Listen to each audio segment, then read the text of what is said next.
अब ये परमात्मा ईश्वर ने मेरे से बात की, उसका उत्तर दिया। मेरी प्रीत तुम्हारे प्रति इतनी है, मैं आज तुम्हें बताता हूँ, पहले कभी किसी ने मेरे अंदर इतना गहरा स्पंदन किया ही नहीं। यानी परमात्मा ईश्वर कह रहे हैं कि कोई मुझे इतनी गहराई से याद ही नहीं करता है।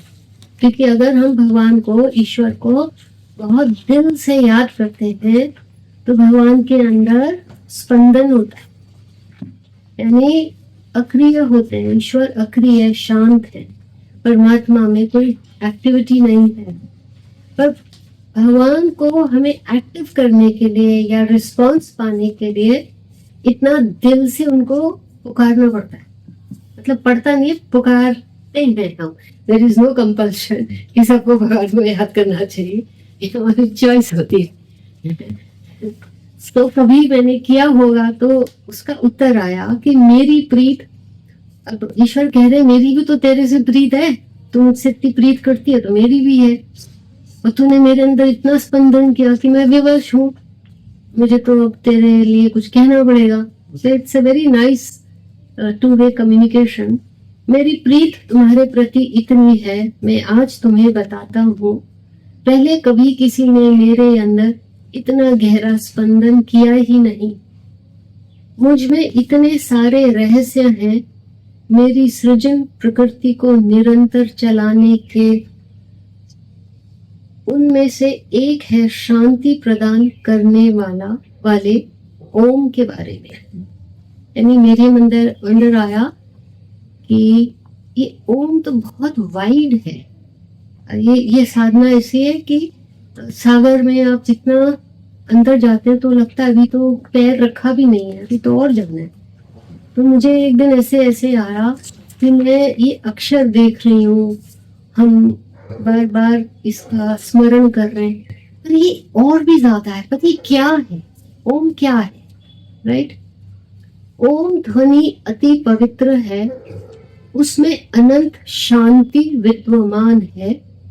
इसकी रचना मैंने मन को स्थिर बनाने के लिए योग की सीढ़ी दी थी। यानी हमको भगवान से योग लगाना है तो एक सीढ़ी है ओम। ओम तुम्हारी आत्मा को संजीवनी बूटी देगा, यह ध्वनि तुमको अमरता देगी। इसके स्पंदन द्वारा तुम्हारी आत्मा शांति प्राप्त करे। जिस प्रकार एक वृक्ष सबको छाया देता है, उसी प्रकार ओम का गुंजन सबको मन में अति शांत होने की शक्ति प्रदान करता है। यानी मन को हम अपने आप शांत नहीं कर सकते, मन की पावर बहुत है, बहुत अच्छी बात है। यानी मन के अंदर जितने भी हमारे विचार हैं, उनकी विचारों की पावर है, वो एक्टिविटी में लाके ही रहेंगे। समझ रहे? जो मन है वो हमेशा एक्टिविटी यानी एक्शन में रहेगा, उसकी ऊर्जा ही ऐसी है क्योंकि वो अपने विचारों, मन जो है हमारे विचारों से बना हुआ है। समझ आ रही है? जिसको ना आए तो थोड़ा बताइएगा, मैं रुक जाऊंगी। अभी मैं आ रही थी प्लेन में तो मैंने एक आर्टिकल थोड़ा सा लिखा था। जब मैं आजकल चलते फिरते भी लिखती हूँ, यानी टाइम कम होता है तो गाड़ी में लिख लिया, प्लेन में लिख लिया। मार्कंडी जी ने लिखाया था, मैं भूल भी गई, मैंने लिखा आज खोला, इनका वाह, उसमें लिखा है उन्होंने, मतलब लिखवाया जो नेक्स्ट किताब में आ सकता है कि don't think that I was a roaming says. मतलब मैं ऐसा कोई जंगलों में घूमने वाला फुक्कड़ बाबा, ये बाबा नहीं हूँ।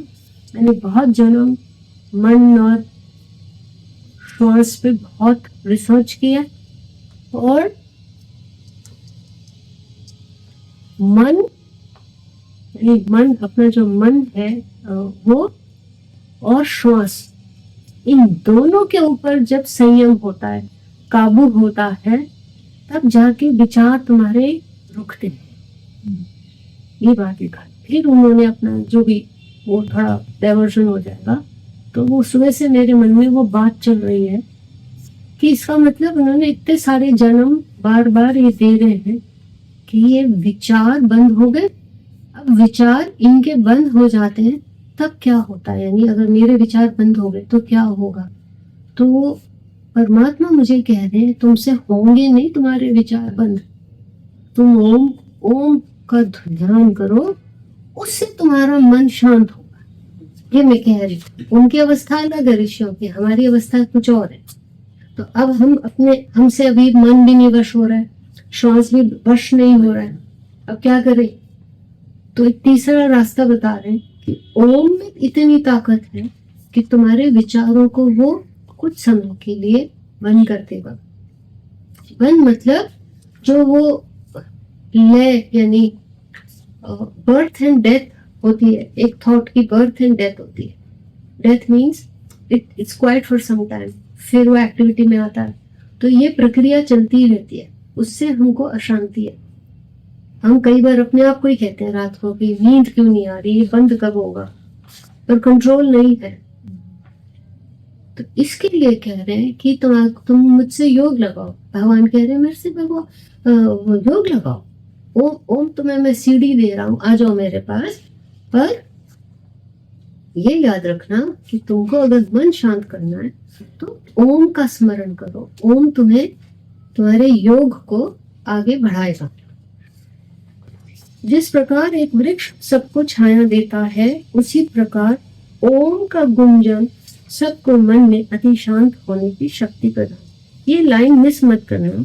इसी प्रकार ओम का गुंजन सबके मन में अति शांत। ओम का गुंजन जो टाइटल है ये वाइब्रेशंस ऑफ ओम की बात है। इसको मैंने बहुत कंसाइज वे में लिखा हुआ है, पर एक्चुअल जो शांति है जिसको हम एक कभी कल्पना में ही सोचते हैं, जिसने शायद योग की परिभाषाएं ज्यादा समझ ली है, तो वो टेक्निकली हमें बताते हैं कि जब सब मन पूरा शांत हो जाता है, विचार विलीन हो जाते हैं, एक्सेट्रा एक्सेट्रा, वो समाधि की स्टेट है, वो शांति की स्टेट है। तो वो स्टेट कैसे आती है, उस यानी अगर शांति भी आ गई है तो वो प्रोलॉन्ग कैसे करें। एक तरह की स्टेट ही नहीं आती हमारी, एक्टिविटी करती रहती है। पर अगर वो स्टेट आ भी गई किसी की, कोई हो सकता है आ गई, अब हमें वो समझ आ गई और हमें वो इसलिए अच्छी लगती है क्योंकि उस थोड़े से पल में हमें, मुझे नहीं सबको ही होता है, सबको होगा, उस स्टेट में हमें एक ग्लिम्स ऑफ गॉड मिलती है, क्योंकि गॉड इज पीस। तो सवाल होता है कि क्यों हम इसको बढ़ा दें। इसी तरफ अब और मन कर रहा है ना कि अगर मैं कुछ पल शांति में रहा तो मैं थोड़ी देर और बैठूं, इसलिए हम ध्यान भी करते हैं। और ये ही भगवान का अपनी तरफ आपको बुलाने का तरीका है। जैसे बच्चे को हम टॉफी टॉय कुछ देते हैं, फिर कहते हैं जब चलता है वो थोड़ा और आओ और चलो 2 कदम तो दूंगा, फिर और आओ मिलेगा, तो बच्चा भागा आता है।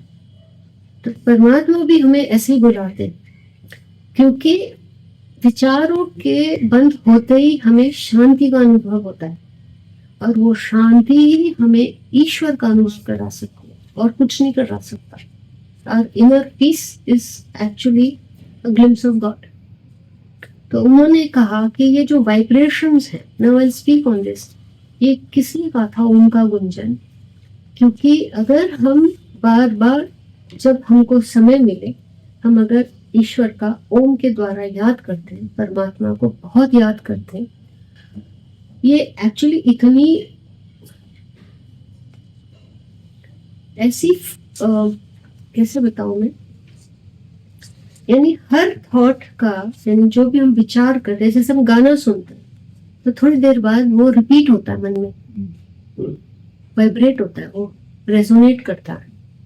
तो ऐसे जितने भी हमारे थॉट्स हैं वो सिंगली यानी एक एक करके भी और कलेक्टिवली भी मिल के एक कोरस पैदा करते हैं, एक वो स्पंदन पैदा करते हैं।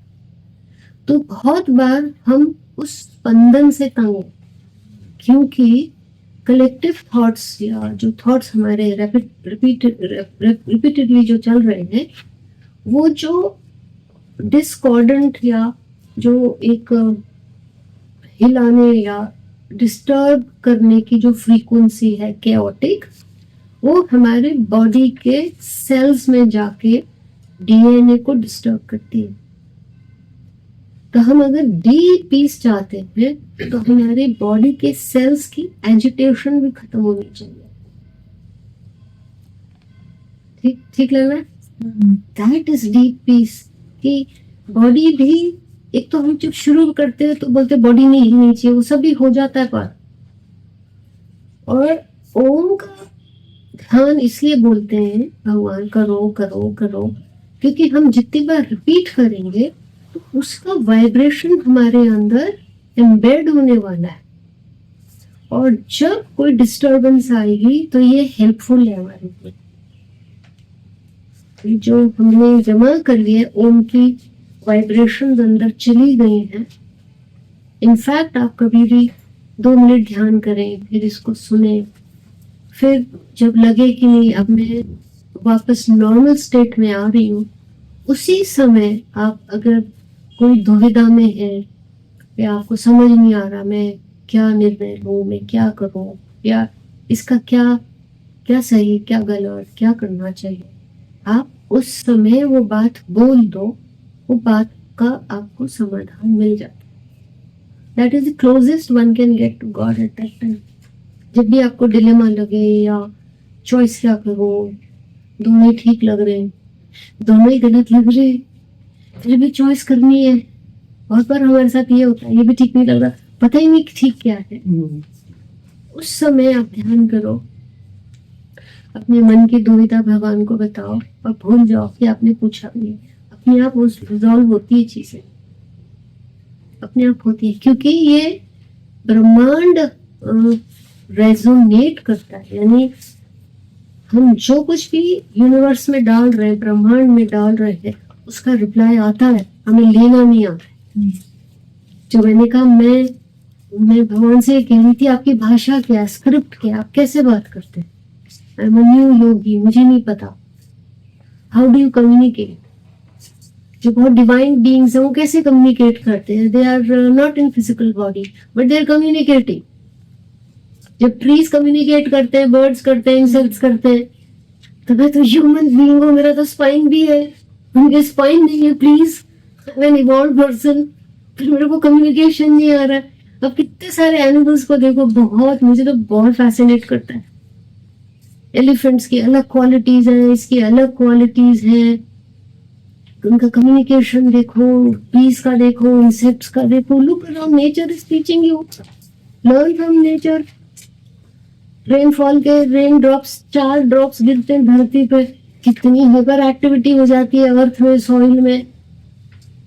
तो ये रिस्पॉन्सेस है ना, स्टिमुलस है, रिस्पॉन्स है, स्टिमुलस है, रिस्पॉन्स है।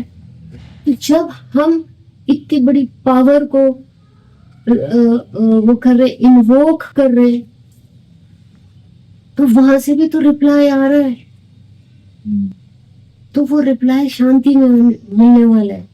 आपको अंडरस्टैंडिंग शांति में आएगी।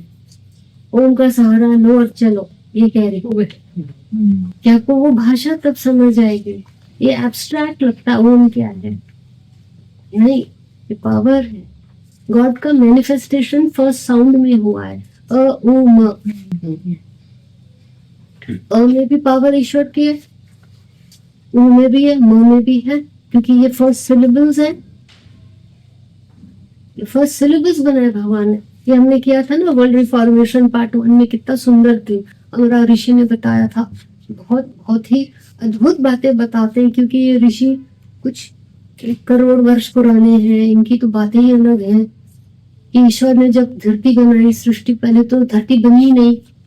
बहुत बहुत मुझे तो बहुत फैसिनेट करती है ये थ्योरी। नहीं है राइट, एब्सोल्युटली करेक्ट है ये कि 44 क्या बोलते हैं, 44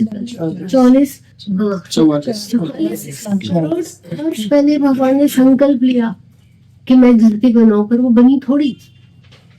44 करोड़ ईयर्स पहले, पर वो थॉट वाइब्रेट कर रहा था, वाइब्रेट कर रहा था. It was there. No thought can die, no thoughts die, they will materialize one day. Every dense thought will materialize one day. So, Markandeya ji ने जो मुझे लिखाया, उसका जो पार्ट 2 था वो बहुत सुंदर था कि very dense negative thoughts manifest, very dense positive thoughts also manifest. So the world needs dense thoughts of love, peace, compassion, party. ये चाहिए. आज संसार में किस चीज की कमी है? डेंस थॉट्स ऑफ नेगेटिविटी बहुत है. अब जो हम अभी बात कर रहे हैं, इट्स लाइक हम बहुत डेंस पॉजिटिव थॉट्स क्रिएट कर रहे हैं, इनसे 20 माइंड्स, राइट? तो ओम का गुंजन कैसा है? I go back to that 44 years वाली बात. उसमें परमात्मा ने कहा कि जब फिर टाइम आया, मैंने पंच तत्व बनाए. पंच तत्व बनने में 2-2.5 करोड़ वर्ष लगे. एक साथ कुछ नहीं बना. भगवान की पेशेंस देखो और हमारी इम्पेशेंस देख लो. Instant gratification. 2.5 करोड़ वर्ष लगे एक तत्व एक पे बना. अब इन तत्वों से हम बने बाद में. तो उस समय जब तक कुछ बना ही नहीं था, सिर्फ पंच तत्व बने होंगे या कुछ, मतलब कोई क्रिएशन नहीं थी, formation of life as such नहीं था. वो बहुत पीसफुल टाइम था. There was no ripple of agitation in this whole universe, क्योंकि ह्यूमन बीइंग ही नहीं पैदा हुआ था जो एजिटेशन करे. क्योंकि ह्यूमन बीइंग पहले अपने विचारों से एजिटेशन करता है, फिर बाद में उसका फिजिकल बॉडी उसको ज्वाइन करता है. सो उसके बाद भगवान ने पहली जो ध्वनि बनाई वो ओम बनाई. यानी परमात्मा थे, शांति थी, ओम था. बस पूरे ब्रह्मांड में कहीं भी, एक भी मॉलिक्यूल में, एक भी ईथर के किसी भी पार्ट में एजिटेशन का वाइब्रेशन नहीं था. ये ऋषि उस शांति के अंदर जाते हैं. ये मैं अमरा जी की, किरण अमरा जी की बात कर रही हूँ, जो उन्होंने भगवती टेम्पल में मुझे इसका अनुभव दिया. तो वो उधर की बात करते हैं कि हमारा मन इतना शांत हो सकता.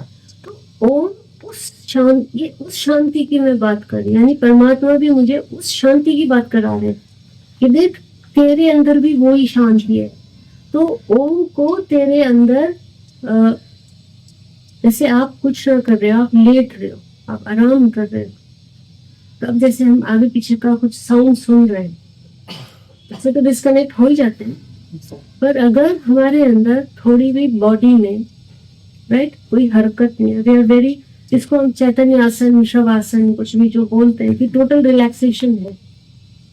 आप देखना जैसे जैसे एडवांस करोगे, पहले तो मन के अंदर एक हल्की सी फेंट सी ओम की गुंजन होती है.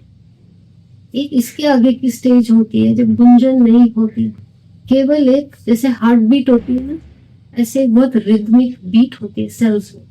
दैट इज ओम. क्योंकि ओम बहुत रिदमिक है.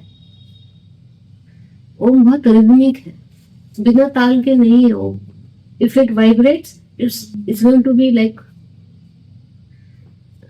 जो भी उसका अपना जो एक बीट है उस पर चलता है.